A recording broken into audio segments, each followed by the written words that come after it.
ہر انسان وہ لباس پہنتا ہے جو اس کے اوپر اچھا لگتا ہے. اللہ نے فرمایا ہن لباس لکم وانتم لباس لہن.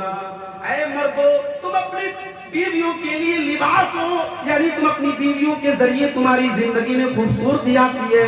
اور اے عورتوں تمہارے شوہر تمہارے لیے لباس ہے.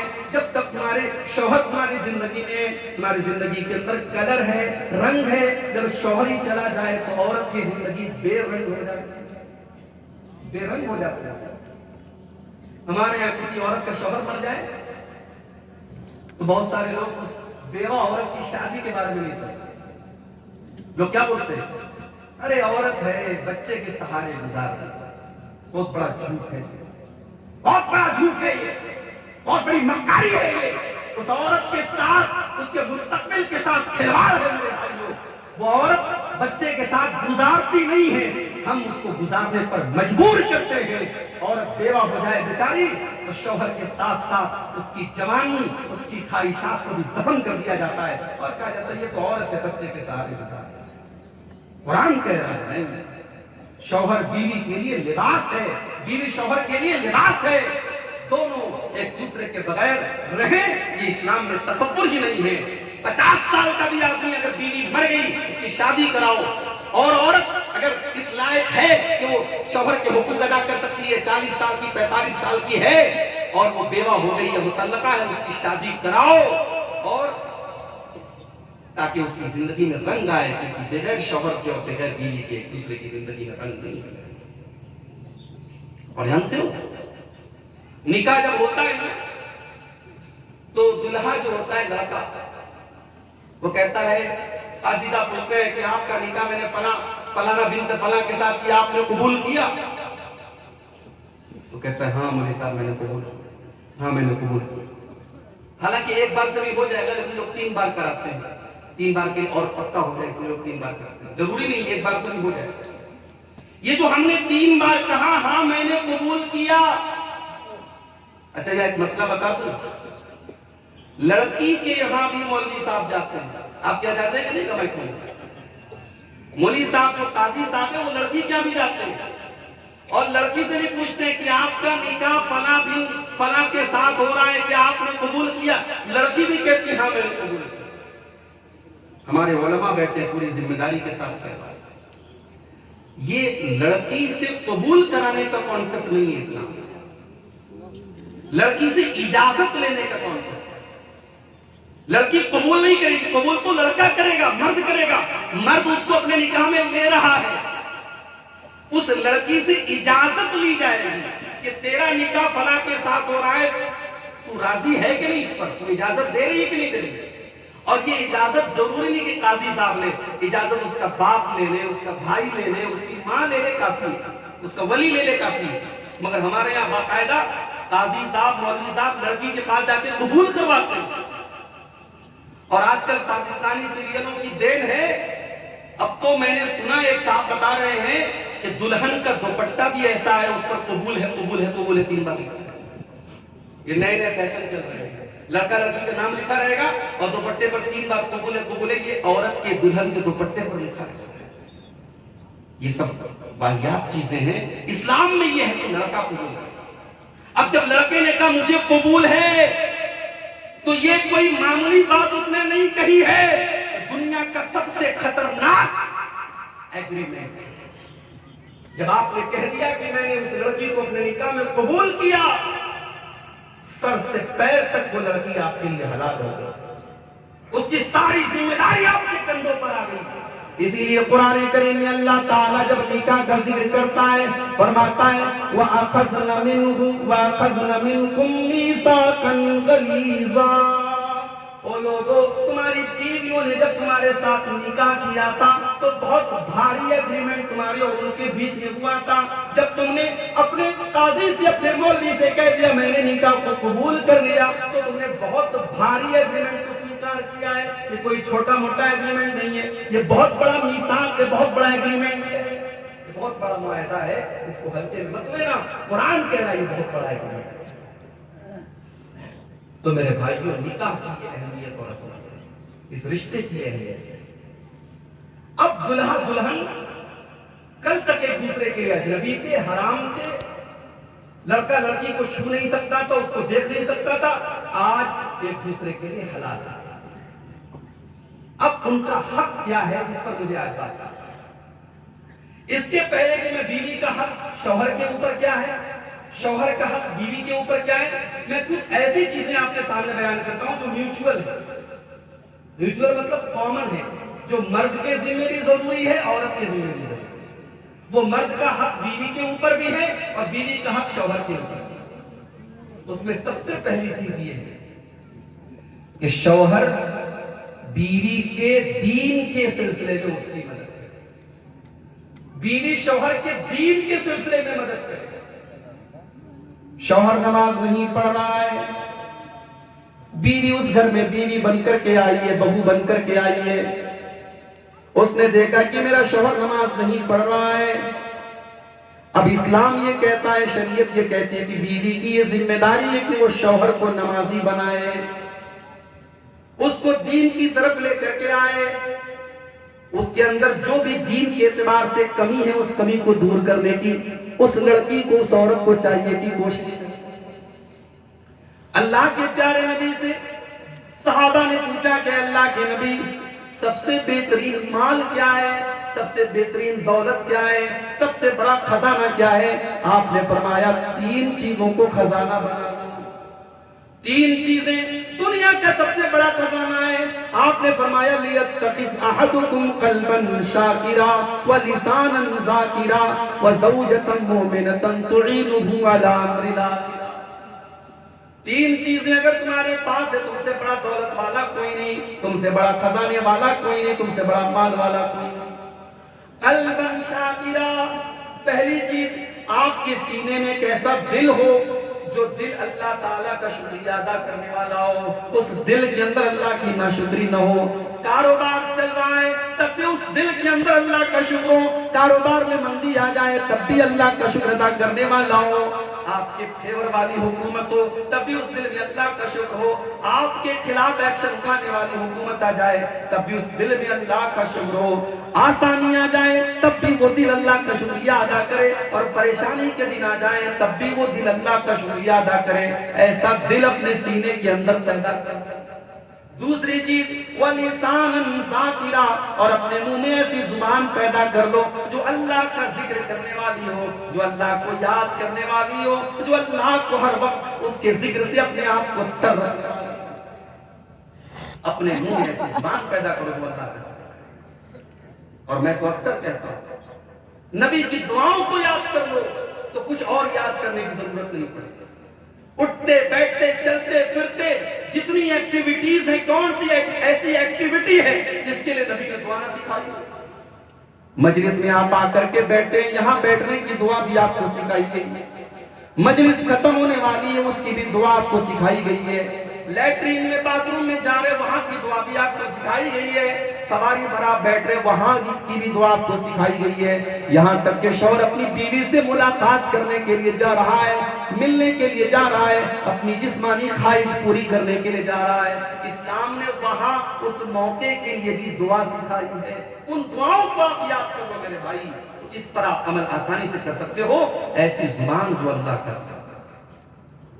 اور تیسری چیز آپ نے فرمایا وَزَوْجَةً مُؤْمِنَةً تُعِينُهُ عَلَىٰ أَمْرِ الْآخِرَةِ، ایسی دیندار بیوی اگر آپ کو مل جائے جو آخرت کے سلسلے میں آپ کی مدد کرے، جو دین کے کاموں میں آپ کی مدد کرے، جو آپ کی سگریٹ چھڑوا دے، جو آپ کی نشات کا نشہ چھڑوا دے، جو آپ بے نمازی آپ کو نمازی بنا دے، آپ قرآن نہیں پڑھتے تھے قرآن پڑھنے کا جذبہ آپ کے دل میں پیدا کر دے، آپ دین سے دور تھے آپ کو دیندار بنا دے، ایسی بیوی اگر مل جائے تو آپ سے بڑا خزانہ کسی کے پاس نہیں، آپ سے بڑی دولت کسی کے پاس نہیں۔ شوہر بیوی کا سپورٹ کرتا ہے دین کے معاملے میں۔ مجھے معاف کرنا میرے بھائی، کتنے لوگ ہیں جمعہ کے دن 12:30 بجے اگر جمعہ کا خطبہ ہو رہا ہے تو وہ 11:30 بجے مسجد میں پہنچ جاتے ہیں اور پہلی صف میں جا کر کے بیٹھتے ہیں۔ ابھی آپ کے قنوج کے عبدالرحمان بھائی آئے تھے، میں نے پوچھا کہ قنوج میں مسجدوں میں جمعہ میں عورتوں کا انتظام ہے کہ نہیں؟ بولے نہیں مولوی صاحب ہمارے یہاں انتظام ہے۔ الحمدللہ ہماری جماعت اہل حدیث کی اکثر مسجدوں میں عورتوں کا انتظام ہے۔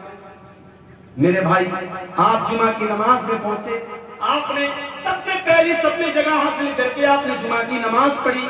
آپ اپنی بیوی کو بھی تو لے کر کے آ سکتے تھے، آپ اپنی بہو کو بھی تو لے کر کے آ سکتے تھے، آپ اپنی بیٹیوں کو بھی تو لے کر کے آ سکتے تھے. آپ کہتے نہیں مولوی صاحب ہماری بہو کو کھانا بنانا ہوتا ہے، ہماری بیوی کو کھانا بنانا ہوتا ہے، ہماری بہن کو کھانا بنانا ہوتا ہے. میں کہتا ہوں ایک دن کھانا آدھا گھنٹہ لیٹ مل جائے تو کیا حرج کی بات ہے، ایک دن کھانا 1 گھنٹہ بیفور بچ جائے تو کیا حرج کی بات ہے. میرے بھائی وہ جمعہ کا خطبہ جو آپ سن رہے ہیں، اگر آپ کی بیوی بھی سنے گی، آپ کی بیٹی بھی سنے گی، آپ کی بہن بھی سنے گی، اللہ کی قسم سال میں 52 جمعہ کے خطبے اگر آپ کی بہن بیٹیاں سن لیں گی، اللہ کی قسم آپ کی کوئی بہن بیٹی مرتد نہیں ہوگی، کوئی بہن بیٹی مرتد نہیں ہوگی. یہ جو مرتد ہو رہی ہے، یہ جو دین سے دور ہو رہی ہے، یہ جو غیروں کے ساتھ بھاگ رہی ہے، اگر آپ اس کی گہرائی میں جا کر کے، اس کی تہ میں جا کر کے پتہ لگائیں گے تو پتہ یہ لگے گا ان لڑکیوں نے تو دین کے نام پر کچھ سیکھا ہی نہیں تھا، ان کو دین کی کوئی معلومات نہیں. آپ دین سیکھ رہے ہیں، کانپور سے آپ گمائش مہو میں آئے، جلسے میں پوری بس لے کر کے آئے، آپ بیوی کو بھی تو لا سکتے تھے، کیوں نہیں لائے؟ آپ کے پڑوس میں پروگرام ہوتا ہے، آپ اپنی بیوی کو لے کے جا سکتے، کیوں نہیں لے کے جاتے؟ میرے پیارے ساتھیوں یاد رکھو یہ آپ کا حق ہے آپ کی بیوی کے اوپر، اور بیوی کا حق ہے آپ کے اوپر کہ دین کے سلسلے میں ایک دوسرے کی مدد کریں. اللہ کے پیارے نبی رات میں تہجد پڑھا کرتے تھے، اپنی بیویوں کو بھی اٹھایا کرتے تھے. اگر بیوی سو رہی ہے، اماں عائشہ فرماتی ہیں میں سوتی رہتی تھی، اللہ کے نبی تہجد کی نماز پڑھتے رہتے تھے. جب تہجد آپ پڑھ لیتے تھے اور وتر کا ٹائم آتا تھا، جب وتر کی نماز آپ پڑھنے لگتے تھے، آپ بڑے پیار سے کہتے تھے قومی یا عائشہ فاوتری، اے عائشہ چلو تم نے تہجد تو نہیں پڑھی، کم سے کم میرے ساتھ وتر کی نماز پڑھو. وتر پڑھاتے تھے آپ حضرت عائشہ. رمضان کا آخری عشرہ آتا تھا، اللہ کے پیارے حبیب اعتکاف میں بیٹھا کرتے تھے، لیکن آپ اکیلے نہیں بیٹھتے تھے. حدیث کے الفاظ ہیں آپ اپنے گھر والوں کو بھی رمضان کی آخری عشرے کی تاک راتوں میں اور تمام راتوں میں اٹھایا کرتے تھے اور اپنے گھر والوں کو بھی عبادت کروایا کرتے تھے. یہ بیوی کا شوہر کے اوپر پہلا حق ہے میرے بھائی، اور شوہر کا بیوی کے اوپر پہلا ہے کہ دین کے سلسلے میں ایک دوسرے کی مدد کرے. اور اگر اس میں کچھ سختی کرنا پڑے تو سختی بھی کی جائے، شوہر کو بیوی کے اوپر سختی کر دے، بیوی شوہر کے اوپر سختی کر دے. شوہر تھکا آیا ہے، رات کو 2 بجے وہ آیا ہے، 4:30 بجے فجر کا ٹائم ہو گیا، بیوی شوہر کو اٹھا رہی ہے. شوہر کو غصہ بھی آ رہا ہے کہ ابھی میں تو 2 بجے سویا ہوں تو مجھے 4:30 بجے کیوں اٹھا رہی ہے. بیوی چاہے تو بڑے پیار سے کہہ سکتی ہے اے میرے سرتاج، اے میرے شوہر، مجھے پتا ہے کہ ابھی آپ کی نیند پوری نہیں ہوئی ہے، مگر آپ فجر کی نماز جماعت سے نہ چھوڑیے، آپ اٹھ جائیے، 15 منٹ کی بات ہے، فجر کی نماز پڑھ کے آ جائیے، پھر آرام سے آپ سو جائیے، میں منع نہیں کروں گی. ضرورت پڑے تو شوہر کے اوپر پانی ڈال دے، لیکن شوہر کو اٹھا کر کے فجر کی نماز پڑھوائے. یہ بیوی کا کردار ہونا چاہیے. اللہ کے پیارے نبی فرماتے ہیں رحم اللہ رجلا قام من اللیل، اللہ تعالی رحمت نازل فرمائے اس مرد کے اوپر جو رات میں اٹھ کر کے تہجد کی نماز پڑھتا ہے. وَأَيْقَظَ امْرَأَتَهُ، اور اپنی بیوی کو بھی اٹھاتا ہے. اگر بیوی اٹھنے سے انکار کر دیتی ہے تو اپنی بیوی کے چہرے پر پانی چھڑک کر کے اس کو اٹھاتا ہے. اور اللہ تعالی رحمت نازل فرمائے اس عورت کے اوپر جو رات میں اٹھ کر کے تہجد کی نماز پڑھتی ہے اور اپنے شوہر کو بھی اٹھاتی ہے، اور شوہر اگر انکار کر دیتا ہے تو شوہر کے اوپر پانی چھڑک کر کے اٹھاتی ہے. یہ پہلا میوچول حق ہے، شوہر بیوی کا خیال رکھے، بیوی شوہر کا خیال رکھے. اور آگے بولیں ایک اور چیز ہے جس میں دونوں ایک دوسرے کا خیال رکھیں، اور وہ یہ ہے شادی ہو گئی، اب تم ایک دوسرے کی شوہر، مرد شوہر بن گیا، عورت بیوی بن گئی، اب ایک دوسرے کے ساتھ اچھا برتاؤ کیا جائے. یہ نہ ہو کہ شوہر اپنے آپ کو ڈکٹیٹر سمجھ لے، حاکم سمجھ لے کہ صاحب یہ تو لونڈی ہے میری، غلام ہے میری اشاروں پر ناچے. اور یہ بھی نہ ہو کہ بیوی شوہر کو جو جی میں آئے وہ بولتے. دونوں ایک دوسرے کے ساتھ بہترین سے بہترین سلوک کریں. قرآن کہتا ہے وَعَاشِرُوهُنَّ بِالْمَعْرُوفِ، اے مسلمانوں تم اپنی بیویوں کے ساتھ اچھا سلوک کرو. ہم ایسے لوگوں کو بھی جانتے ہیں، سماج کے اندر ان کا بڑا نام ہے، بڑا رتبہ ہے، بڑا مقام ہے، محلے میں سارے لوگ ان کو سلام کرتے ہیں، لاکھوں لاکھوں روپے وہ مسجدوں میں چندہ دیتے ہیں، لیکن جب ان کے گھر کے حالات جا کر کے دیکھو تو پتہ یہ لگتا ہے کہ بیوی کے اوپر بڑا ظلم کرتے، بڑا مارتے پیٹتے۔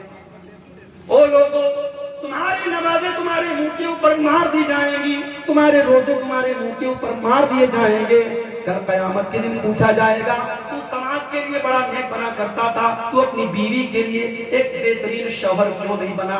کیا تو نے اپنے نبی کی سیرت نہیں پڑھی؟ تیرے نبی اس کائنات کے سب سے بہترین انسان بھی تھے اور اپنی بیویوں کے لیے ایک بہترین شوہر۔ آپ ہوں گے زمانے کے لیے بہت بڑے 30 مار کھا ہوں، گھر میں داخل ہو تو بیوی کے لیے شوہر ہیں، شوہر بن گئے۔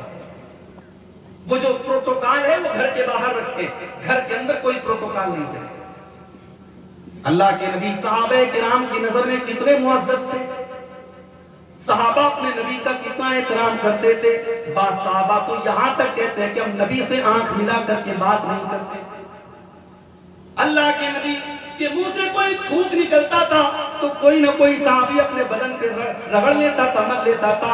اللہ کے نبی کا وضو کا بچا ہوا پانی صحابہ کرام لے کر کے آپس میں ایک دوسرے کے اوپر مل دیا کرتے تھے، اتنی محبت کرتے تھے، اتنے رسپیکٹ کرتے تھے، اتنا احترام کرتے تھے۔ مگر اللہ کے نبی جب اپنے گھر میں آتے تھے، آپ کی بیویاں آپ سے غصہ بھی ہوتی۔ تصور کرو، اللہ کے نبی کی بیویاں آپ سے غصہ ہوتی تھی۔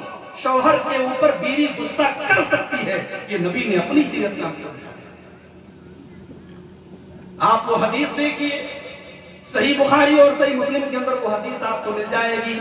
اللہ کے پیارے نبی اماں عائشہ سے فرماتے ہیں، اے عائشہ مجھے پتہ چل جاتا ہے تم کب مجھ سے ناراض ہوتی ہو اور تم کب مجھ سے خوش ہوتی ہو۔ اے عائشہ جب تم مجھ سے ناراض ہوتی ہو اور قسم کھاتی ہو تو کہتی ہو کہ ابراہیم کے رب کی قسم، اور جب مجھ سے تم خوش ہوتی ہو تو کہتی ہو محمد کے رب کی قسم صلی اللہ علیہ وسلم۔ اماں عائشہ نے سنا، بڑے پیار سے کہا، اے اللہ کے نبی میں غصے میں بھی آپ کا نام چھوڑ دیتی ہوں مگر آپ کو نہیں چھوڑتی ہوں۔ یہ صحیح کہا آپ نے کہ جب میں غصہ ہوتی ہوں میں آپ کا نام زبان پہ نہ لا کر کے ابراہیم کے رب کی قسم کھاتی ہوں، مگر اے اللہ کے نبی اس غصے کی حالت میں آپ سے اپنا جو محبت ہے وہ نہیں چھوڑتی ہوں، آپ کا نام نہیں لیتی ہوں اپنا غصہ ظاہر کرنے کے لیے، مگر آپ سے کبھی ناراض نہیں ہوتی ہوں، آپ کی محبت میرے دل سے کبھی ختم نہیں ہوتی۔ نبی نے بیویوں کے نخرے اٹھائے۔ اللہ کے نبی کو تو کئی بیویاں تھیں، اور بیویاں جب ایک سے زیادہ ہوتی ہیں تو ظاہر ہے ان کے درمیان غیرت ہوتی ہے، سوتن کی غیرت ہوتی ہے، اور اللہ کے نبی کی بیویوں کے اندر بھی یہ غیرت تھی۔ وہ بہرحال اس امت کی سب سے بہترین مائیں تھی مگر غیرت تو تھی۔ اللہ کے نبی اماں عائشہ کے پاس موجود ہیں، حضرت ام سلمہ کے یہاں سے حلوہ آتا ہے، ایک پلیٹ میں رکھ کر کے حلوہ آتا ہے۔ حدیث کے الفاظ ہیں، اللہ کے نبی ابھی اپنے ہاتھ میں حلوہ کی پلیٹ لیتے بھی نہیں ہیں، اماں عائشہ اس پلیٹ کو لے کر کے زمین پہ مار دیتی ہیں، اس پلیٹ کو لے کر کے زمین پہ پھینک دیتی ہیں اور پلیٹ کے 2 ٹکڑے ہو جاتے ہیں۔ اللہ کے نبی اگر چاہتے تو غصہ ظاہر کرتے، ناراضگی ظاہر کرتے، اماں عائشہ کو ڈانٹتے پھٹکارتے، مگر آپ نے بڑے پیار سے فرمایا، وہ لوگوں تمہاری ماں کو غصہ آ گیا، تمہاری ماں عائشہ کو غصہ آ گیا۔ اس کے بعد آپ نے حضرت عائشہ کے کچن سے دوسری پلیٹ، صحیح سالم پلیٹ بنا کر کے آپ نے ام سلمہ کے گھر میں وہ پلیٹ بھجوا دی تاکہ انصاف ہو جائے۔ بہترین شوہر کا کردار ادا کیا ہے جناب محمد رسول اللہ صلی اللہ علیہ وسلم۔ میری پیاری ماں بہنوں، آپ سے بھی کہتا ہوں، شادی ہو گئی تو ایک بہترین بیوی کا کردار بھی آپ کو ادا کرنا ہے۔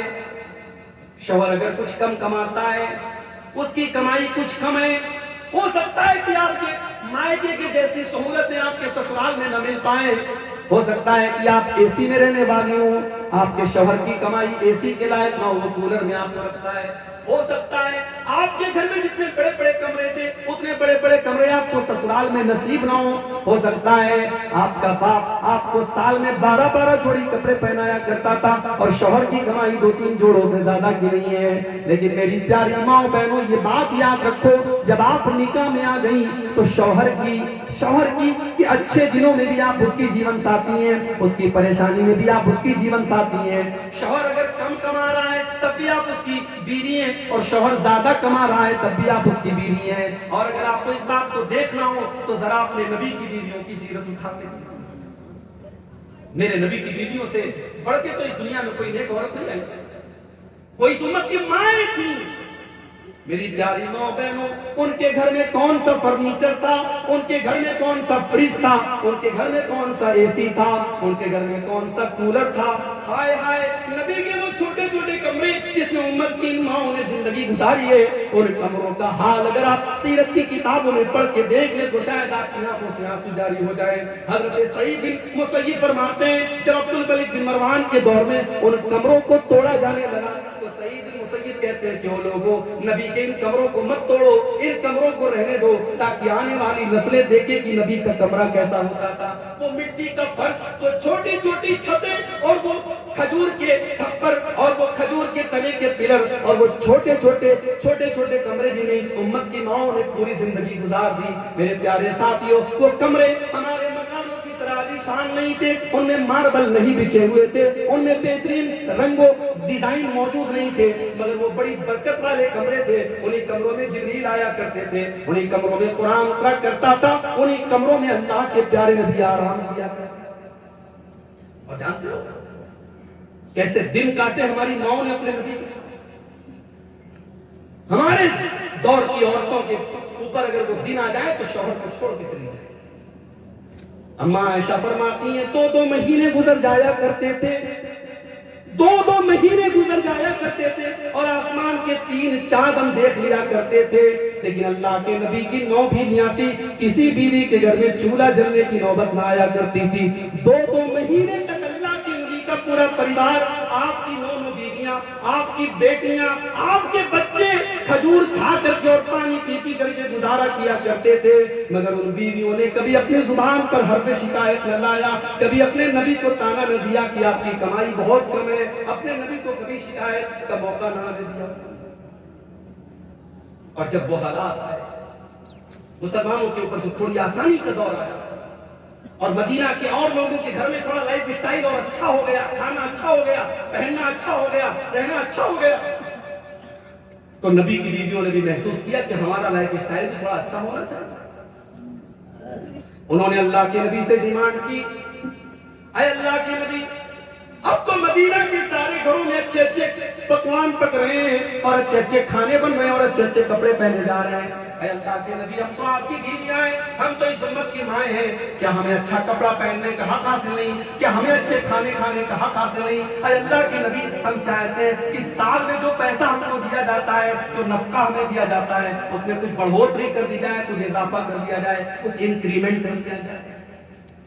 ایمان سے بتاؤ میرے بھائیوں، کیا ہماری ماؤں کا یہ ڈیمانڈ کرنا غلط تھا؟ کیا ان کا ایک اچھی زندگی گزارنے کا حق حاصل نہیں تھا؟ ان کی ڈیمانڈ تو بالکل بھی غلط نہیں تھی، مگر اللہ تعالیٰ کو اپنے نبی کی بیویوں کی یہ ڈیمانڈ بھی پسند نہیں آئی۔ اللہ نے قرآن کے 21ویں پارے کی آیتیں نازل کر دی، یا ایھا النبی قل لازواجک ان کنتن تردن الحیاۃ الدنیا وزینتها فتعالین امتعکن واسرحکن سراحا جمیلا۔ اے نبی اپنی بیویوں سے کہہ دیجئے اگر تم کو دنیا کی چمک دمک چاہیے، تم کو دنیا کی دولت چاہیے تو اے نبی کی بیویوں آ جاؤ، میں تم کو دنیا کی دولت دے دیتا ہوں، مگر پھر تم کو اپنے گھر میں نہیں رکھوں گا، تم کو طلاق دے دوں گا، تم کو اپنے گھر سے نکال دوں گا، تم جاؤ دنیا کا عیش و آرام لے لو، مگر پھر تم محمد کے گھر میں نہیں رہ سکتی ہو۔ وَإِن كُنتُنَّ تُرِدْنَ اللَّهَ وَرَسُولَهُ وَالدَّارَ الْآخِرَةَ فَإِنَّ اللَّهَ أَعَدَّ لِلْمُحْسِنَاتِ مِنكُنَّ أَجْرًا عَظِيمًا۔ اور اے نبی کی بیویوں، اگر تم اللہ سے محبت کرتی ہو، اس کے نبی سے پیار کرتی ہو اور آخرت میں اپنا گھر بنانا چاہتی ہو تو اے نبی کی بیویوں تم نیکی کا کام کرتی رہو اور نبی کے ساتھ اچھے برے حالات میں نبی کا ساتھ دیتی رہو، اللہ تم کو تمہاری نیکیوں کا پھل ضرور دے گا۔ یہ 2 آیتیں نازل ہوئی۔ جب یہ 2 آیتیں نازل ہوئی بخاری کے الفاظ ہیں، اللہ کے نبی حضرت عائشہ کے پاس اے عائشہ، اے عائشہ تم سے ایک بڑی ضروری بات کرنی ہے۔ اے اللہ کے نبی بتائیے کیا بات ہے؟ اے عائشہ بہت امپورٹنٹ بات ہے، دیکھو تم جلدی بازی مت کرنا، تم اس فیصلے کے سلسلے میں کوئی جلدی مت کرنا، اپنے ماں باپ سے رائے لینے کے بعد کوئی فیصلہ کرنا۔ اے اللہ کے نبی آخر بات کیا ہے؟ بات کو بتائیے۔ آپ نے قرآن کی یہی دونوں آیتیں پڑھ کے سنا دی اور کہا کہ اے عائشہ دیکھو اللہ تعالیٰ تمہیں اختیار دے رہا ہے، یا تو تم دنیا کی دولت لے کر کے اپنے نبی کا گھر چھوڑ کے چلی جاؤ، یا دنیا کی تھوڑی سی پریشانی اٹھا لو لیکن اپنے نبی کے ساتھ رہو، تمہیں اللہ جنت دے گا۔ اے عائشہ بتاؤ تمہاری چوائس کیا ہے، تم کیا پسند کرتی ہو؟ ہائے ہائے میری پیاری ماں بہنوں، کیا جواب دیا تھا میری پیاری ماں نے؟ کیا جواب دیا تھا ماں عائشہ نے؟ کہا اے اللہ کے نبی افی ھذا استعمر وبویہ، اے اللہ کے نبی، اے اللہ کے نبی آپ کیسی باتیں کر رہے ہیں؟ کیا یہ کوئی ایسا معاملہ ہے جس میں مجھے اپنے ماں باپ سے رائے لینی پڑ جائے؟ نہیں نہیں اے اللہ کے نبی میرا فیصلہ بالکل کلیئر ہے، میرا ڈیسیژن بالکل واضح ہے، اخترت اللہ ورسولہ والدار الاخرہ، مجھے نہیں چاہیے دنیا کا عیش و آرام، مجھے نہیں چاہیے دنیا کی دولت، مجھے نہیں چاہیے دنیا کی رنگینی۔ اے اللہ کے نبی میں اپنے نبی کے ساتھ رہنا پسند کرتی ہوں، میں اللہ کے نبی مجھے اللہ سے محبت ہے، مجھے اس کے رسول سے محبت ہے اور مجھے آخرت سے محبت ہے، میں آپ کو چھوڑ کر کے کہیں جانے والی نہیں۔ اتنی بڑی قربانی دی تھی نبی کے لیے، اتنا بڑا اختیار ملا، چوائس ملی، آپشن ملا، انہوں نے کہا نہیں ہمیں دنیا نہیں چاہیے، ہم نبی کے ساتھ ہیں۔ اور جب انہوں نے اتنی بڑی قربانی دی اللہ نے انعام کیا دیا انہیں؟ اللہ نے 2 انعام دیا۔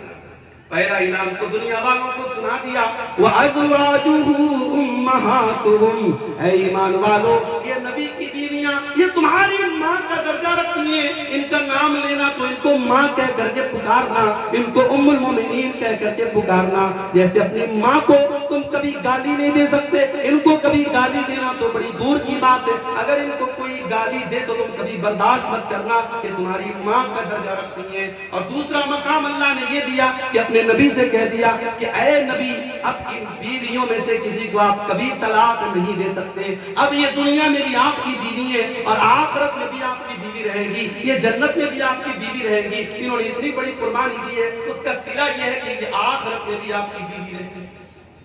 تو ایک دوسرے کے ساتھ سکھ میں دکھ میں آسانی میں پریشانی میں ساتھ دینے کا نام میرے بھائیوں شادی شدہ زندگی ہے۔ شوہر کو چاہیے ایک بہترین شوہر بنے، بیوی کو چاہیے ایک بہترین۔ اور آگے شادی ہوئی کس لیے؟ اللہ نے شادی کا یہ نظام کیوں بنایا؟ اس لیے بنایا ہے تاکہ ایک دوسرے کی جو جنسی خواہشات ہیں، جو سیکسول ڈیزائرز ہیں، وہ صحیح طریقے سے پورے۔ اب اسلام یہ بھی کہتا ہے کہ شوہر اپنی بیوی کی ضرورت کو پوری کرنے میں کوئی کوتاہی نہ کرے، بیوی بھی اپنے شوہر کی ضرورت کو پوری کرنے میں کوئی کوتاہی نہ کرے۔ قرآن کا 18واں پارہ اٹھاؤ، اللہ فرماتا ہے والذین هم لفروجهم حافظون، کامیاب وہ لوگ ہیں جو اپنی شرمگاہوں کی حفاظت کرتے ہیں، جو اپنی شرمگاہوں کا کبھی غلط استعمال نہیں کرتے ہیں، الا علی ازواجہم او ما ملکت ایمانہم، سوائے اپنی بیویوں کے اور سوائے اپنی لونڈیوں کے۔ لونڈیوں کا کانسیپٹ آج کے دور میں موجود نہیں ہے، اس پر ہم بات نہیں کریں گے۔ اللہ نے کہا کہ صرف اپنی شرمگاہوں کا استعمال وہ اپنی بیویوں کے لیے کر سکتے ہیں۔ اس سے 2 چیزوں کا رد ہو گیا۔ ایک ہمارے نوجوان آج کل جو ایک بہت بڑی برائی میں مبتلا ہے جس کو ماسٹربیشن بولتے ہیں، یا اپنے ہاتھوں سے ہم کہہ لیں کہ زنا کرنا بولتے ہیں، ہاتھوں سے کیا جانے والا زنا آج انٹرنیٹ کی وجہ سے آج ہمارے نوجوانوں میں بہت زیادہ پاپولر ہو رہا ہے۔ یہ حرام ہے اور ناجائز ہے، اور اس کی دلیل قرآن کی یہ آیت ہے کہ ایمان والے اپنی شرمگاہوں کا استعمال صرف اپنی بیوی کے ساتھ کرتے ہیں۔ اس سے یہ بھی پتہ چلا کہ بیوی آپ کی بیوی ہے تو یہ ضرورت اس کو آپ کو پوری کرنا ہے۔ اس سال بھر کے لیے آپ اپنی بیوی کو چھوڑ کر کے بلا کسی مجبوری کے آپ بمبئی میں رہتے ہیں، آپ پونا میں رہتے ہیں، بیوی کو ساتھ میں رکھ سکتے ہیں۔ میں کہتا ہوں کچھ کم پیسے کماؤ، کچھ کم سہولتیں اپنے گھر والوں کو دو، مگر اپنی بیوی کو اپنے ساتھ رکھو میرے بھائی۔ یہ شوہر کا بیوی سے سال بھر دور رہنا یہ بہت سارے فتنوں کی جڑ ہے اور ہم سماج میں اس کو دیکھ سکتے ہیں۔ اور جب بات آئی ہے تو مجھے ایک بات کی اور اجازت دیجیے، ایک عام کام اس کو جب کام دیا جاتا ہے تو ساتھ میں فیملی کوارٹر دیا جاتا ہے. مگر مسجد کا امام اس کو ہم بیچارے کو اتنا چھوٹا سا کمرہ دیتے ہیں کہ وہ بیچارہ کسی طریقے سے اپنا پیر پھیلا کے اس میں سو سکے. اس ملک میں ہزاروں لاکھوں امام ہیں مسجدوں کے جو زندہ ہیں مگر ان کی بیوی بیوہ کی زندگی گزار رہی ہے. اس سال میں جب عید کا تہوار آتا ہے تو وہ بھی عید کی نماز پڑھا کے اپنے گھر جاتا ہے. کیا اس کی بیوی کو حق نہیں ہے اپنے شوہر کے ساتھ رہنے؟ اس کے بچے اپنے باپ کے رہتے ہوئے یتیم کی زندگی گزارتے ہیں. کیا اس کے بچوں کو حق نہیں ہے اپنے باپ کا پیار پانے؟ شرم کرو میرے بھائیو، شرم کرو. جو قوم اپنی مسجد میں نماز پڑھانے والے امام کو شادی شدہ ہونے کے باوجود اس کی بیوی سے دور رکھے، اس قوم کی یہی درگت ہونی چاہیے تھی اس وقت. آج کتنے فتنے ہو رہے ہیں، کتنی جگہ قرآن پڑھانے والا ٹیوشن پڑھانے والا مولوی کسی لڑکی کو لے کے بھاگ گیا، فلاں جگہ کسی امام نے غلط کام کر دیا. یہ کیوں ہو رہا ہے؟ ہم نے دروازہ کھولا ہے اس لیے کتا اندر آ رہا ہے. ہم نے فتنوں کا دروازہ کھولا ہے اس لیے یہ فتنے پیدا ہو رہے ہیں. مسجدوں کے امام اور مدرسے میں پڑھانے والے ٹیچروں کے لیے بھی آپ کو ہر حال میں فیملی کوارٹر کا انتظام کرنا چاہیے. نہیں کریں گے تو بہت سارے فتنے جنم لیں گے اور آگے نہیں بڑھیں گے. ضرورت ہے بھائی، شوہر کو بیوی کی ضرورت ہے. شادی نہیں ہوئی تھی الگ بات ہے، شادی ہو گئی اور بیوی شوہر سے دور ہے، شوہر بیوی سے دور ہے. بہت ہی غلط بات ہے، بہت ہی غلط کام ہے.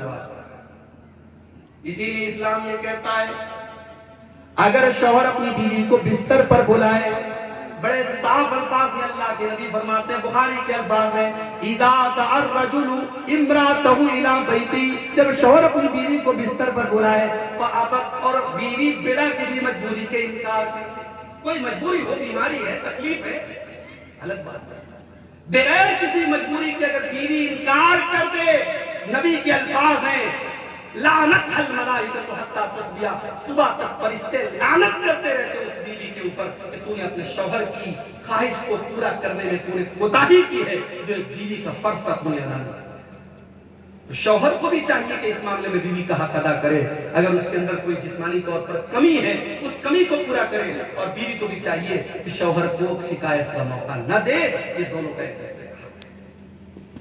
یہاں تک کہ اگر بیوی پیریڈ میں ہے اس کے ساتھ شوہر کا ریلیشن شپ بنانا جائز نہیں ہے، مگر اس حالت میں بھی اللہ کے نبی فرماتے ہیں اس کا کل شیء الا النکاح، جمع کرنا حرام ہے، بیوی کے ساتھ ریلیشن شپ بنانا حرام ہے. لیکن بیوی کے ساتھ اگر بیوی کے ساتھ شوہر پیار اور محبت کا اظہار کرنا چاہے، ساتھ میں لیٹ کر کے اس کے ساتھ محبت کا اظہار کرنا چاہے، تو بیوی کو انکار بالکل بھی نہیں کرنا چاہیے. اس کو جو ناجائز کام ہے اس کیفیت میں اس سے منع کرنا چاہیے. جو جہاں تک اسلام نے جائز قرار دیا ہے بیوی کو اس میں کوئی رکاوٹ نہیں بننی چاہیے. یہ بڑے صاف الفاظ میں اس لیے کہہ رہا ہوں کیونکہ اس معاملے میں ہمارے یہاں سماج میں بڑی کوتاہیاں ہوتی ہیں. بہت سارے کیسز ہمارے سامنے آتے ہیں اور بہت سارے گھر ٹوٹتے ہیں.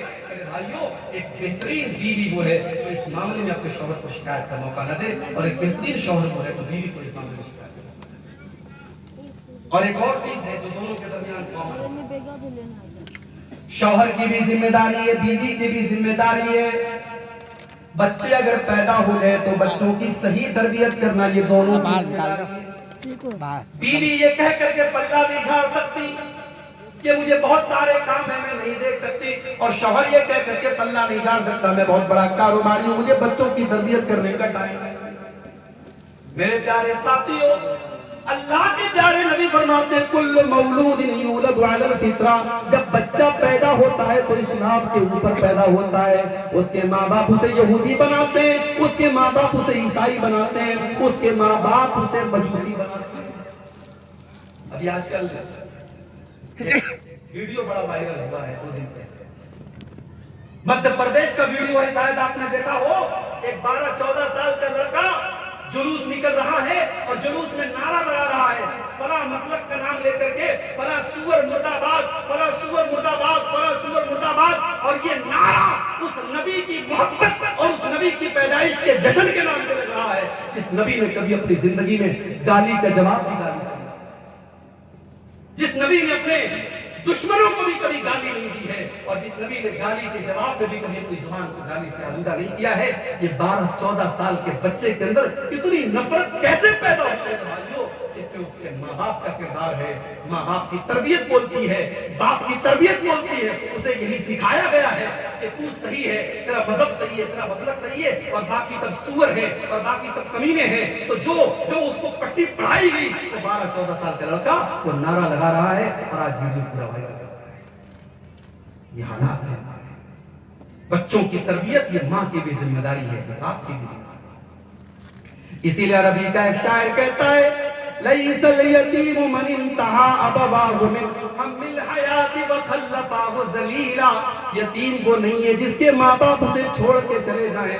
إِنَّ الْيَتِيمَ هُوَ الَّذِي تَلْقَى لَهُ أُمًّا تَخَلَّتْ وَأَبًا مَشْغُولًا، ارے یتیم تو وہ انسان ہے جس کی ماں کے پاس اس کے لیے ٹائم نہیں، جس کے باپ کے پاس اس کے لیے ٹائم نہیں۔ باپ اتنا بڑا کاروباری ہے، بچوں کی تربیت کے لیے اس کے پاس کوئی ٹائم نہیں، اور ماں اتنی بڑی کام کاجی ہے، بچوں کی تربیت کے لیے اس کے پاس کوئی ٹائم نہیں۔ میری ماں اور بہنوں، آپ ایک بہترین ماں کا کردار ادا کیجیے۔ میرے بھائیوں، آپ ایک بہترین باپ کا کردار ادا کیجیے۔ اولاد کی تربیت یہ دونوں کی مشترکہ ذمہ داری ہے۔ اور ایک اور چیز ہے جو میاں بیوی دونوں کی مشترکہ ذمہ داری ہے کہ ایک دوسرے کی پرائیویٹ باتیں شیئر نہ کریں۔ یہ بھی ہمارے یہاں ہوتا ہے۔ شادی کے بعد مرد اپنے دوستوں سے بتاتا ہے کہ میری بیوی کے ساتھ یہ معاملہ پیش آیا، یہ معاملہ پیش آیا۔ عورت اپنی سہیلیوں سے بتاتی ہے میرے ساتھ یہ معاملہ پیش آیا، میرے ساتھ یہ بہت بڑا گناہ ہے میرے پیارے ساتھیوں۔ اللہ کے پیارے نبی فرماتے ہیں، صحیح مسلم کی روایت ہے کہ اللہ تعالیٰ کے یہاں سب سے برا انسان وہ ہوگا جو اپنی بیوی کے ساتھ سوتا ہے، بیوی اس کے ساتھ سوتی ہے، ثم ینشر سرہا، پھر دونوں ایک دوسرے کے راز کو بانٹتے ہیں، لوگوں کو بتاتے ہیں۔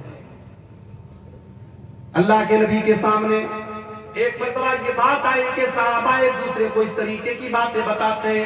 آپ نے صحابہ سے فرمایا خبردار خبردار، لا تفعلوا آئندہ ایسا کام مت کرنا، انما ذالک مثل شیطان، اے میرے صحابہ یہ تو شیطان کا کام ہے، جو کسی شیطان عورت کے ساتھ راستے میں غلط کام کرتا ہے اور لوگ اس کو دیکھتے رہتے ہیں، یہ شیطانوں کا کام ہے، یہ انسانوں کا کام نہیں۔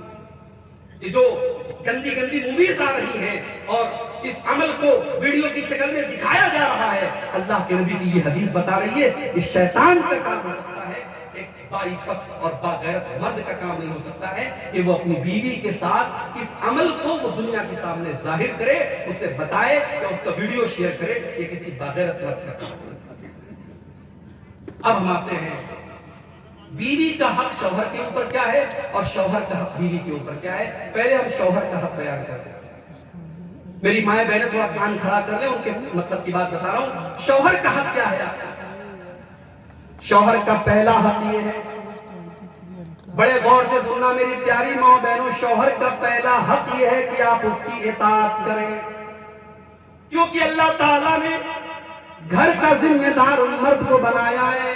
الرجال قوامون علی النساء، مرد عورتوں کے اوپر ذمہ دار ہے، بما فضل اللہ بعضهم علی بعض وبما انفقوا من اموالهم، اس لیے کہ مرد زیادہ طاقتور ہے اور مرد کو اللہ تعالیٰ نے کمانے کی اور خرچ کرنے کی ذمہ داری دی ہے، عورت کو کمانا نہیں، ضرورت پڑے مشکل حالات میں عورت کوئی جاب وغیرہ کر لے الگ بات ہے، عورت کا کام کمانا نہیں ہے، عورت کا کام جاب کرنا نہیں ہے، عورت کا کام گھر گرہستی سنبھالنا ہے، کما کے لانا یہ مرد کا کام ہے، اور مرد کو اللہ تعالیٰ نے فطری طور پر عورت سے زیادہ طاقتور بنایا ہے، اس لیے گھر کا ذمہ دار مرد ہے۔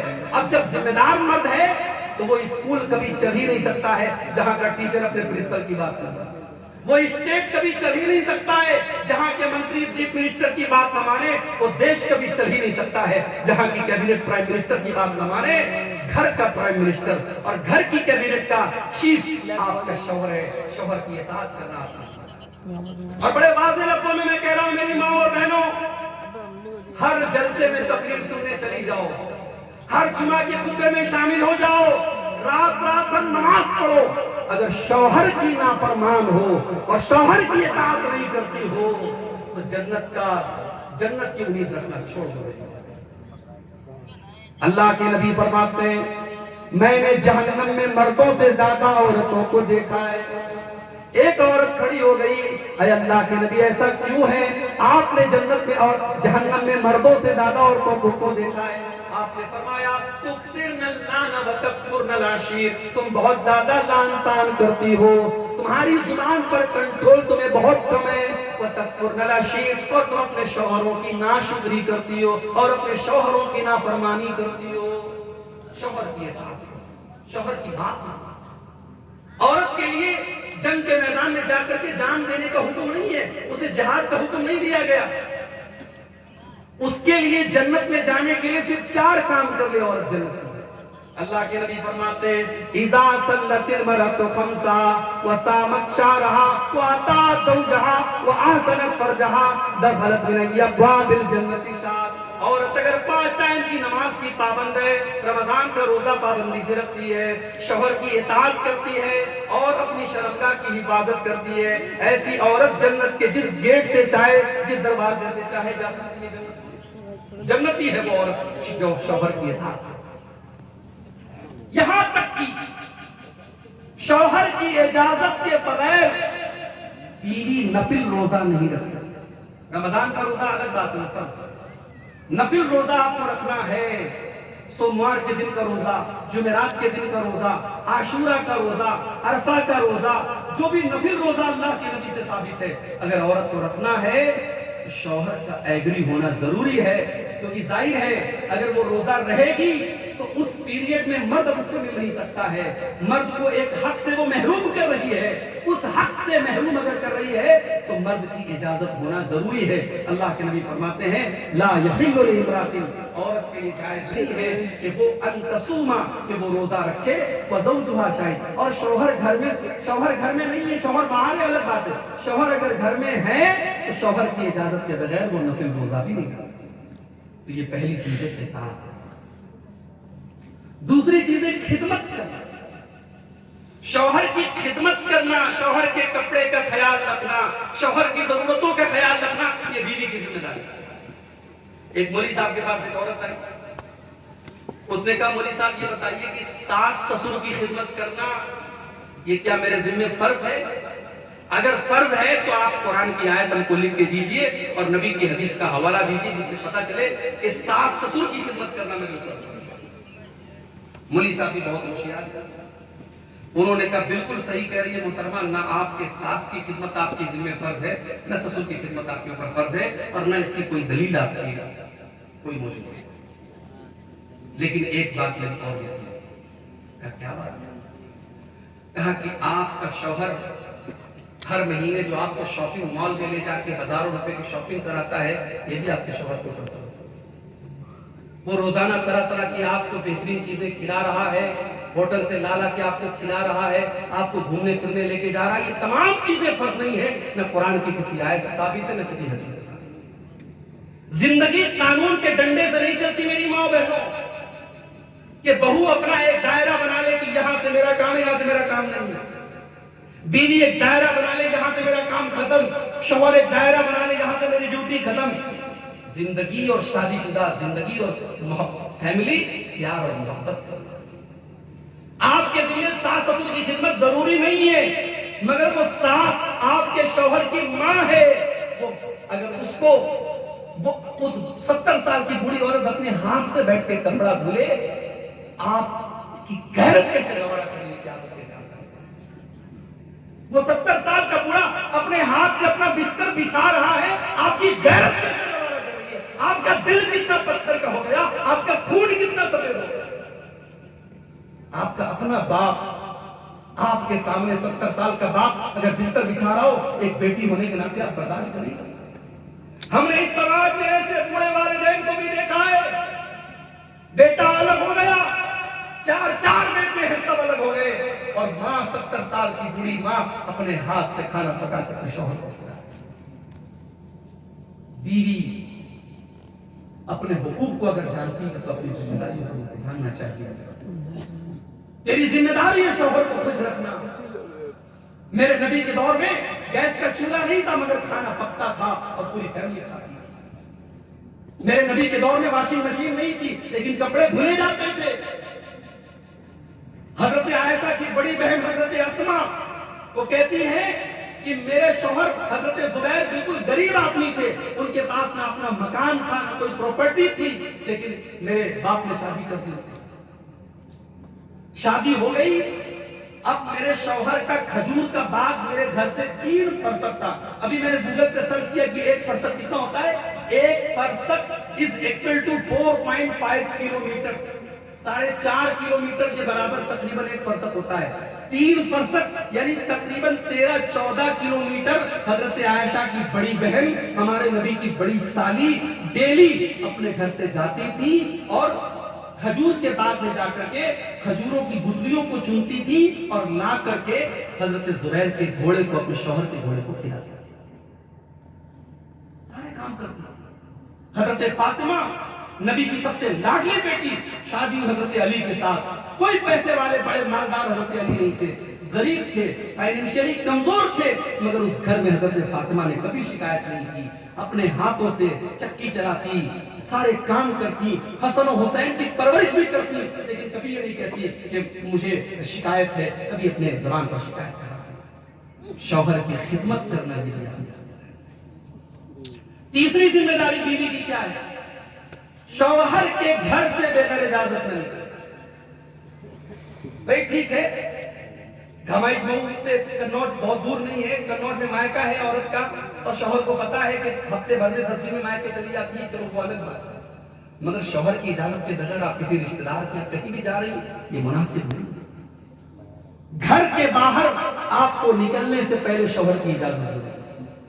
وَقَرْنَ فِي بُيُوتِكُنَّ، اے نبی کی عورتوں تم اپنے گھر میں رہا کرو، تمہارا کام گھر سنبھالنا ہے، اور کبھی تم گھر کے باہر اگر نکلا کرو وَلَا تَبَرَّجْنَ تَبَرُّجَ الْجَاهِلِيَّةِ الْأُولَىٰ، تو تم بناؤ سنگھار کر کے، میک اپ کر کے نہ نکلا کرو۔ الٹی گنگا بہہ رہی ہے۔ شوہر کے لیے کبھی میک اپ نہیں ہوتا، شوہر کے لیے کبھی لپسٹک اور پاؤڈر اور یہ الا بلا کیا چمکارا مسکارا کیا کیا مجھے نام بھی نہیں معلوم، یہ سب کبھی نہیں لگتا۔ ہاں شادی میں جانا ہے، فنکشن میں جانا ہے تو بالکل بن ٹھن کے جانا ہے۔ شوہر سب سے بڑا حقدار ہے آپ کے میک اپ کا۔ ایک بہترین عورت کی نشانی یہ ہے کہ وہ شوہر دیکھے تو خوش ہو جائے۔ اللہ کے نبی سے پوچھا گیا سب سے بہترین عورت کون سی ہے؟ آپ نے فرمایا التی تسرہ اذا نظر، جب شوہر دیکھے تو خوش ہو جائے۔ شوہر بیچارہ کب خوش ہوگا؟ جب تو خوش کرنے کے لائق ہو رہی ہے تب تو شادی میں جا رہی ہے، اور جب تو پسینے کی بدبو میں پسینے میں نہائی ہوئی ہے، کپڑا تیرا بدبو مار رہا ہے، تب تو اپنے شوہر کا سامنا کر رہی ہے، اور وہ بیچارہ ٹینشن لے کے گھر میں آ رہا ہے، وہ یہ سوچ کے آ رہا ہے گھر میں سکون ملے گا، یہاں اور ٹینشن کھڑی ہے، دیورانی نے یہ کہا، جیٹھانی نے یہ کہا، ساس نے یہ کہا، سسر نے یہ کہا، دیور نے یہ کہا، دنیا بھر کی شکایتیں، شوہر بیچارہ کہتا ہے کہاں آ کے پھنس گیا۔ بیوی کا یہ کام نہیں ہوتا ہے، بیوی کا کام ہے شوہر کو خوش کرنا، اس کے لیے زیب و زینت کرنا، اس کے لیے سجنا سنورنا۔ اور میں 2 مثالیں آپ کو دینا چاہتا ہوں کہ بیوی شوہر کو کیسے خوش کرتی ہے۔ اور ایک مثال تو ایسی ہے کہ اگر سینے میں دھڑکتا ہوا دل ہو تو شاید سن کر کے آپ کی آنکھوں سے آنسو آ جائے۔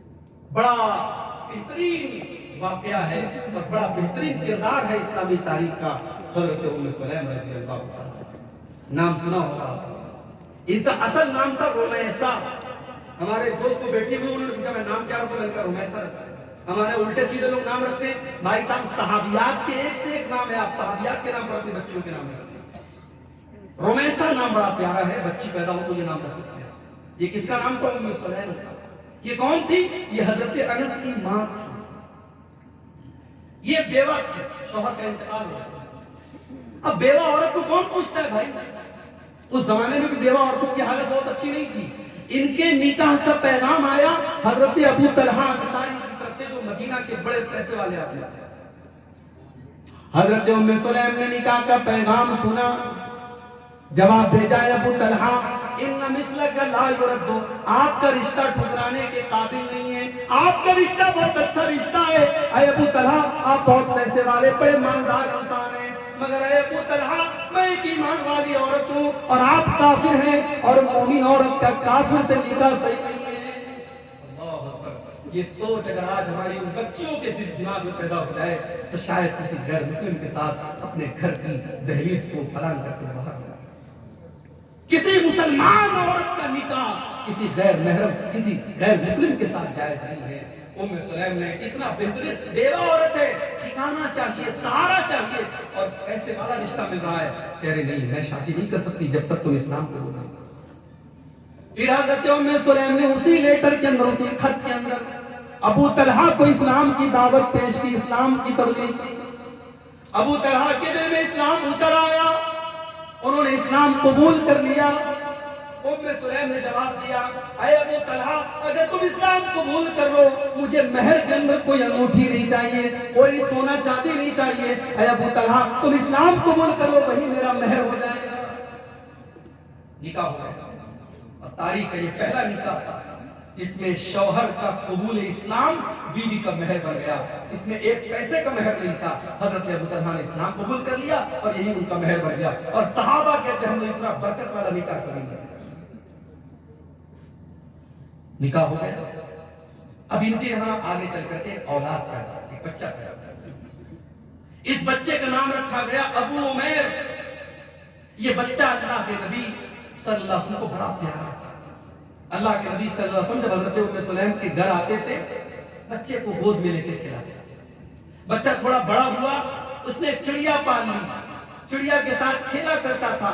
ایک مرتبہ اللہ کے نبی آئے تو دیکھا بچہ بڑا اداس ہے. گھر والوں سے پوچھا بچہ کیوں اتنا اداس ہے؟ پتہ لگا اس بچے کی چڑیا مر گئی ہے. اللہ کے پیارے نبی رحمت کائنات تھے, رحمت للعالمین تھے, بچوں کے جذبات کو بھی سمجھتے تھے. آپ نے اس معصوم بچے کی دلجوئی کے لیے کہا, یا ابا عمیر ما فعل الغیر, بیٹا ابو عمیر تمہاری چڑیا کہاں چلی گئی, بیٹا ہماری چڑیا کہاں چلی گئی. یہ کہہ کر کے آپ نے اس معصوم بچے کے دل کو ڈھارس بتائی, اس کے دل کو سکون پہنچایا. یہی بچہ بیمار ہو گیا اور سخت بیمار ہو گیا. ابو طلحہ سفر میں جا رہے تھے, بیوی کو وصیت کر کے گئے کہ میرے بچے کا دھیان رکھنا, اس کے دوا علاج میں کوئی کمی نہ کرنا. ابو طلحہ سفر میں ہے, بچے کا انتقال ہو گیا. ام سلیم گھر والوں سے کہتی ہے خبردار آج شام کو بچے کے باپ گھر میں آنے والے ہیں. ابو طلحہ بچے کی موت کے بارے میں کوئی بتائے گا نہیں, میں بتاؤں گا. ابو طلحہ شام کو گھر آئے, آتے ہی پہلا سوال میرا بیٹا کیسا ہے. ام سلیم یہ نہیں کہتی بیٹا مر گیا, کہتی ہے آپ کا بیٹا پہلے سے زیادہ سکون سے, جھوٹ بھی نہیں ہے, مر گیا بیچارہ بیماری میں تڑپ رہا تھا, اللہ جب ہو گیا سکون سے. تمہاری کہاں ہے ابو سلیم آپ کا, اے ابو طلحہ آپ کا بیٹا پہلے سے زیادہ سکون سے. اس کے بعد حدیث کے الفاظ ہیں فَتَزَيَّنَتْ لَهُ كَأَحْسَنِ مَا تَتَزَيَّنَ. ام سلیم اپنے شوہر کے لیے میک اپ کرتی ہے, سجتی ہیں, سنورتی ہیں.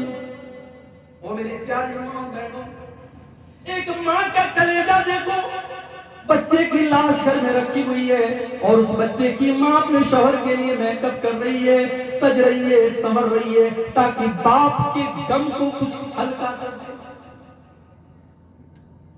اپنے شوہر کے لیے سجتی ہے, سنور. اسی لیے حدیث میں یہ بھی آیا ہے کہ سفر سے آؤ تو, اس زمانے میں چونکہ موبائل کا دور نہیں تھا کہ سفر سے آپ انفارم کر دیں آج میں شام کو آنے والے ہیں. اللہ کے نبی نے صحابہ سے کہا کہ خبردار اچانک رات میں گھر میں مت آیا کرو. بیوی کس حال میں ہے, اس نے نہایا دھویا ہے کہ نہیں ہے, زیب و زینت اختیار کی ہے کہ نہیں ہے, اس نے زیر ناف بال وغیرہ صاف کیے ہیں کہ نہیں کیے ہیں, اچانک رات میں مت آیا کرو. آپ نے منع کیا تو صحابہ رات میں اچانک نہیں آتے تھے, دن میں مسجد میں 2 رکعت نماز پڑھ کے تب آتے تھے. یہ دستور تھا, یہ نبی کی سنت تھی. ہاں آج کے زمانے میں چونکہ موبائل سے آپ انفارم کر سکتے ہیں تو کوئی مسئلہ نہیں. حضرت ام سلیم اپنے شوہر کے لیے میک اپ کرتی ہیں, سجتی ہیں, سنورتی ہیں. میاں بیوی کی ملاقات ہوتی ہے, بچے کا جنازہ رکھا ہوا ہے. صبح ہوتی ہے, ام سلیم اپنے شوہر سے بڑے پیار سے, بڑی حکمت کے ساتھ بات کرتی ہیں. اے ابو طلحہ اگر ہم نے کوئی سامان کسی سے ادھار لیا ہے, کسی سے عاریت کے طور پہ لیا ہے, امانت کے طور پہ لیا ہے, اور وہ سامان کا جو مالک ہے وہ سامان واپس مانگ رہا ہے, اے ابو طلحہ وہ سامان ہمیں دے دینا چاہیے یا برا ماننا چاہیے، ناراض ہونا چاہیے؟ کہا ہے اے میری بیوی جب سامان کے مالک ہم نہیں ہیں، سامان کا مالک کوئی اور ہے تو سامان تو دے دینا چاہیے، یہی دستور ہے۔ کہا ہے میرے شوہر آپ کا بیٹا بھی اللہ کی امانت تھا، اللہ نے اب آپ کے بچے کو اٹھا لیا ہے، آپ کا بچہ انتقال کر چکا ہے، کل سے اس کی لاش گھر میں رکھی ہے، جائیے اس کے کفن دفن کا انتظام کیجیے۔ اللہ، ابو طلحہ تو ہکا بکا ہے، انہوں نے کہا میرا بچہ گھر میں مرا پڑا تھا اور میں اپنی بیوی سے ملاقات کر رہا تھا۔ انہیں اتنا غصہ آیا، وہ اللہ کے نبی کے پاس آئے اور اللہ کے نبی کو پورا معاملہ بتایا۔ کہا ہے اللہ کے نبی میری بیوی نے ایسا ایسا کیا۔ اللہ کے نبی نے حضرت ام سلیم کے اس عمل پر شاباشی آپ نے کہا واقعی انہوں نے بہت اچھا کام کیا، اللہ خوش ہوا ان کے کام سے، اور اللہ اس بچے کا نعم البدل تم کو دے گا۔ یہ صبر کیا ہے جو ام سلیم نے، یہ صبر بیکار نہیں کیا، اور اللہ نے اس صبر کا ایسا بدلہ دیا۔ آگے چل کر کے ایک اور بچہ پیدا ہوا ام سلیم کے گھر میں، جس کا نام عبداللہ تھا، اور وہ اتنا برکت والا تھا کہ جب وہ بڑا ہوا، اس کی شادی ہوئی، اس کے 9 بیٹے ہوئے، سب کے سب قرآن کے حافظ اور قاری اور عالم تھے۔ میرے بھائیوں، بیوی کا کام شوہر کو خوش کرنا ہوتا ہے، ام سلیم نے کر دیا۔ اور اپنے نبی کی زندگی کا وہ واقعہ یاد کرو جب اللہ کے نبی کے اوپر قرآن کی پہلی وحی نازل ہوئی، قرآن کی پہلی وحی نازل ہوئی اور اللہ کے نبی کے کندھے پر نبوت کی ذمہ داری ڈالی گئی، اور آپ گھبرائے گھر آئے اور آپ نے کہا خدیجہ مجھے جلدی سے کمبل اڑا دو۔ گرمی کا موسم تھا لیکن آپ کانپ رہے تھے۔ حضرت خدیجہ جلدی سے کمبل لائیں، آپ کو اڑایا۔ اچھا سرتاج کیا بات ہے، شوہر کیا بات ہے، کیوں آپ اتنے گھبرائے ہیں؟ آپ نے پورا واقعہ سنایا اور سنا کر کے آپ نے کہا لقد خشیت علی نفسی، اے خدیجہ مجھے ڈر ہے کہیں میری جان نہ چلی جائے۔ میری پیاری ماں بہنوں، بیوی کا کردار دیکھو کیا ہونا چاہیے۔ اللہ کے نبی بڑے پریشانی کے عالم میں، بڑی ٹینشن میں ہے، آپ کو اپنی جان جانے کا خطرہ ہے، آپ کو اپنی زندگی کے جانے کا خطرہ ہے، لیکن ہم حضرت خدیجہ کیا فرماتی ہیں، اماں خدیجہ کیا فرماتی ہیں؟ کلا واللہ ما یخزیک اللہ ابدا، اے میرے سرتاج اللہ تعالیٰ کبھی آپ کو رسوا نہیں کرے گا، کبھی آپ کو ذلیل نہیں کرے گا۔ انک لتصل الرحم وتکسب المعدوم وتقری الضعیف، اے میرے سرتاج آپ تو غریبوں کے ماوا ہے، آپ تو یتیموں کے بل جائے، آپ تو بے سہاروں کے سہارا ہے، اللہ کبھی آپ کو رسوا نہیں کرے گا۔ اگر اللہ نے یہ ذمہ داری آپ کے کندھے پر ڈالی ہے تو اللہ ضرور اس ذمہ داری کو پوری کرائے گا۔ یہ تھا ایک بیوی کا، بیوی کا کام ہے شوہر کو خوش کرنا، اور ایک اور کام ہے بیوی کا، شوہر کے گھر میں شوہر کی اجازت کے بغیر کسی کو انٹری نہ دے۔ اگر منع کر دے شوہر کی فلاں کو گھر میں داخل نہیں کرنا ہے تو نہیں کرنا ہے۔ اللہ کے نبی نے حجۃ الوداع کے خطبے میں فرمایا کہ یہ شوہر کا حق ہے، بیوی کے اوپر یہ شوہر کا حق ہے کہ بیوی گھر میں کسی ایسے انسان کو آنے نہ دے، اس کی پرمیشن شوہر کو۔ اور شوہر کا 5واں حق یہ ہے میرے بھائیوں کہ اگر شوہر کا انتقال ہو گیا تو بیوی 4 مہینہ 10 دن تک سوگ منائے۔ کسی اور مرنے والے کے لیے، کسی عورت کے لیے جائز نہیں ہے کہ وہ 3 دن سے زیادہ سوگ منائے، 3 دن سے زیادہ وہ اچھے کپڑے نہ پہنے، 3 دن سے زیادہ وہ زیب و زینت نہ کرے۔ مگر شوہر مر گیا ہے تو 4 مہینہ 10 دن تک اسے خوشبو نہیں لگانا ہے، اسے زیب و زینت نہیں کرنا ہے، اسے بہت چمکدار اور رنگین کپڑے نہیں پہننا ہے، اسے سمپل طریقے سے رہنا ہے، زیب و زینت سے دور رہنا ہے، اور بلا ضرورت اسے گھر سے باہر نہیں نکلنا ہے۔ اس کو ہم عدت کہتے ہیں، اس عدت کا پیریڈ اسے شوہر کے احترام میں گزارنا ہے۔ اب شوہر کا حق کیا ہے، شوہر کے اوپر بیوی کا حق کیا ہے، شوہر کے اوپر بیوی کی ذمہ داری کیا ہے؟ تو پہلی ذمہ داری مہر ہے۔ وَآتُوهُنَّ صَدُقَاتِهِنَّ نِحْلَةً، بیویوں کو ان کا مہر خوشی خوشی دے دو۔ یا ہمارے کتنے بوڑھے لوگ بیٹھے ہو کہ جن کی بیوی کا مہر 7.5 روپیہ ہوگا، آج تک نہیں دیا، 32.5 روپیہ کچھ لوگوں کا مہر ہوگا، آج تک بیوی کو نہیں دیے ہیں۔ جب بیوی مر جائے گی نا اس کا ہاتھ پکڑ کے کہیں گے معاف کر، نہیں مرنے لگے گی تب معاف کرائیں گے، اور اگر مرنے کے ٹائم معافی نہیں مانگ سکے تو مرنے کے بعد مولی صاحب کے پاس آگے پوچھیں گے مولی صاحب بیوی کا مہر نہیں دے پائے، اتنا پیسہ کمایا بیوی کا مہر نہیں دے پائے۔ اسی لیے ہم نکاح پڑھانے جاتے تو پوچھتے بھائی صاحب نگد ہے کہ نگد کو ہم ویلکم کرتے تھے، آئیے پہلے آپ مہر دیجیے۔ بیوی کا سب سے پہلا حق، اور بھیا اسی کو زندگی بھر آپ دبائے رہتے۔ اچھا